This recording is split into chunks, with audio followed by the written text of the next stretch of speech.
tackles? What are the laws around tackling?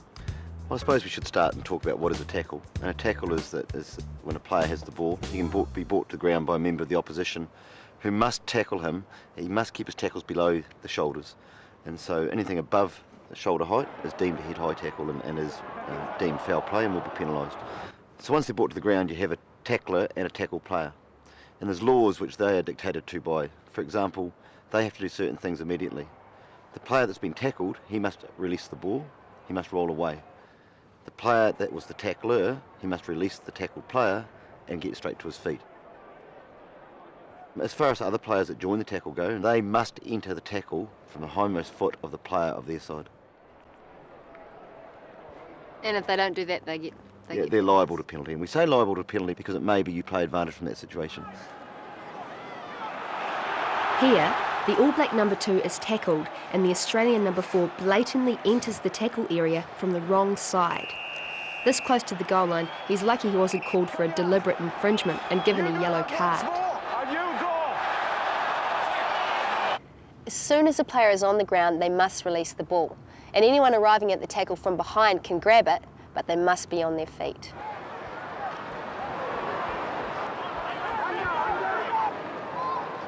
But hold on too long and...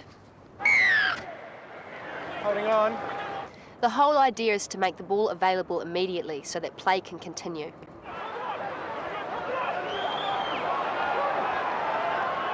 Here, the white player dives in, killing the ball. Penalty. Straight over. No, the ball's emerging, you cannot dive over it. You cannot dive over it.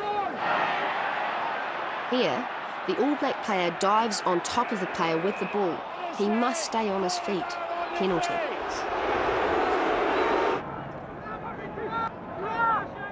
A French player takes out the All Black as he jumps for the ball. You cannot interfere with a player who is in the air. This is dangerous play. Penalty. Late tackles like this one are not allowed. The Australians have the option of taking their penalty either where the tackle was made or where the ball lands. And foot tripping is not allowed.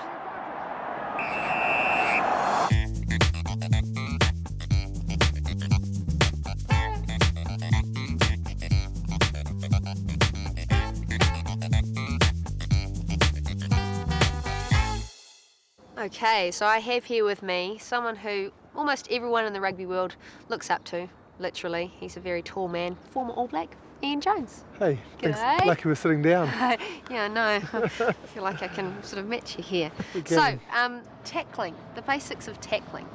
When you prepare to make a tackle, you've got to be confident in your mind, and you actually got to be quite stiff and hard in your body, you know, so when things hit you, you don't get bumped around. Now, there's different types of tackle, and especially for a lock forward, we're generally around that sort of ruck maul area, in close. And what we're trying to do in those sort of tackle situations, A, smother the ball and get the opponent on the ground with me still on my feet so I can compete. Just get them down and going backwards as quickly as I can. If the player with the ball in hand makes yardage, well, his team's got momentum. If I make quite an aggressive tackle, my team's got the momentum, and we turn a defensive situation into an attacking situation. Textbook is obviously around the ankles. You know, it's a classic. You got the flying winger down the wing, come around, corner tackle around the bootlaces, we used to call it, and no one can run without their feet. Play on! Play on! And here's a sight to be seen. Jonah running at full steam. The only way you can get him is around the ankles, which he's done. Just held on for dear life and waiting for his backup to arrive. Only had one foot, that's all you need. I could tackle him, I reckon. Yeah, well, good luck. I reckon if I just lay on the ground and he tripped up over me, that'd be all right. Well, that's called the judder bar technique, and one you can't really fault, actually. I must remember that, the judder bar technique. Yeah. Tana just being very aggressive. And what he did, he made the aggressive tackle, but he got himself back on his feet as quickly as he can. See, driving in, flung him to the ground.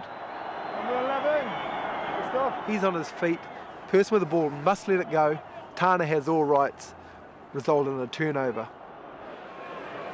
the Irish player just makes a break, all Tana can do is just grab him from behind. But once again, the ability of Tana Umang is get him on his feet, get himself back in play. Rugby, we always say it, if you buy the ball, you're in play. So Tana could have lay on the ground then and not made that second tackle. He wouldn't have been doing himself justice. Fantastic.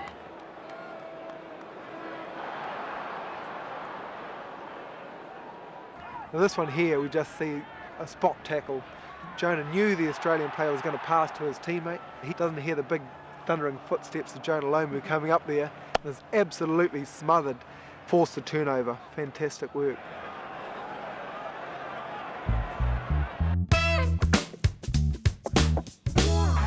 Kicking over the sideline, or kicking into touch as it's called, can relieve pressure and gain valuable territory. But if the kicker is outside his 22-metre line and the ball goes out on the full, then play is brought right back to where the ball was kicked. A line out is taken and the opposition get the throw-in.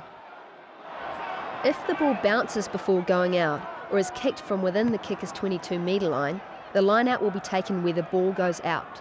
So, while that kick may have relieved the pressure on the English goal line, the danger is not over, because New Zealand get to throw the ball in. They know where it's going, so they should retain possession.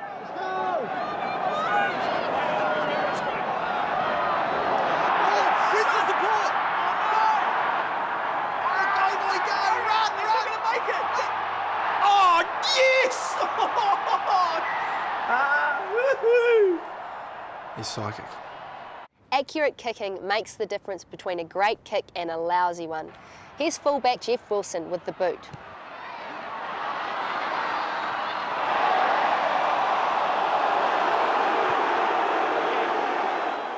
The crowd didn't like that, but on the line is out. And here's Wilson with another type of kick, the classic up and under, sometimes called a Gary Owen. A chip kick can turn the defence around and create opportunities. With chasers putting pressure on the defence, a team can gain a lot of territory.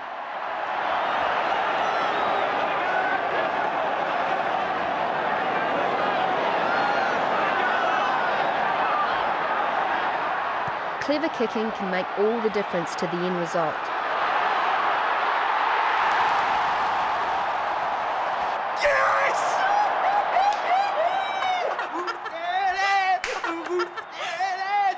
Kicking can be a great way of forcing the defenders to stay deep, and if the kick is accurate, it can make it hard for the defenders to counter-attack.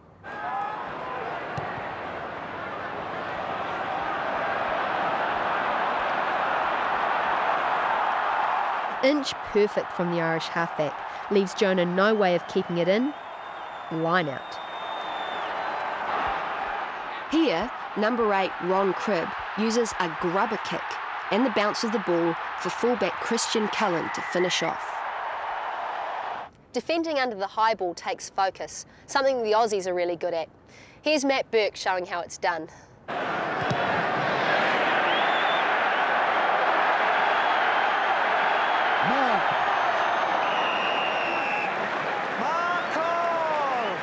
Did you hear him call Mark?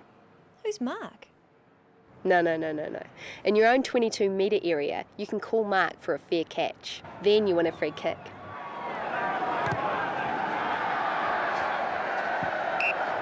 Any kick during play can be charged down. A charge down is not a knock-on, and play can continue. If the attacking team kicks the ball into the in-goal area and the defending team grounds the ball, play restarts with the dropout from the 22-metre line. But if the ball crosses the dead ball line or goes into touch in goal, the defending team can choose either a scrum from where the ball was kicked or a dropout from the 22. There's another issue to consider, and that is... Offside! Any player ahead of the ball is technically offside, so offsides happen all the time in rugby. Referees allow play to continue as long as the offside players aren't interfering with play and are attempting to get back onside. By kicking the ball forward, Chris Latham of the Reds puts all his own players who are in front of him offside. They must retreat immediately. As Latham runs ahead and goes past his teammates, he puts them onside and they can play the ball. This player is offside, and because he doesn't retreat, he is penalised. And keep going. The general rule of thumb is you can't be in front of a player of your side that last play the ball. You quite often hear the crowd, oh, get them onside, ref, or whatever. They're only liable to penalty, and it's the actions they take when they're in that offside position which dictate whether they'll be penalised or not. A lot of people say a kick-off, that guy's offside because he's on the opposition side. But because there's been no ruck or maul, he's onside. It looks wrong, but it's not wrong.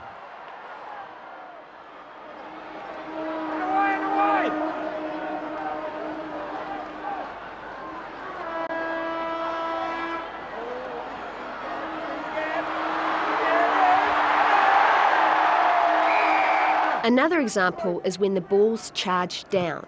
Here the French number 11 is offside because he is ahead of his teammate who has kicked the ball, but the charge down puts him onside. Here are two more examples of offside play. The player with the ball runs into his own teammates who are ahead of him. This is an accidental offside and a scrum is awarded to the opposition. In this play, the All Black number 8 intentionally runs into an offside position and obstructs the French players. Penalty.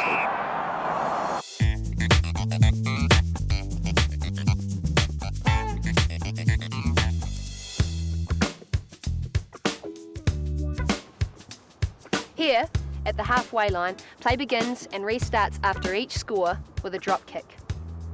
Ref blows his whistle and we're off. The ball must travel across the 10-metre line, after which both teams can compete for it. Here are three typical plays that can develop following the kick-off. In the first, the ball is not taken cleanly by the defenders. The ball is loose and the attacking team grab possession and make the most of it.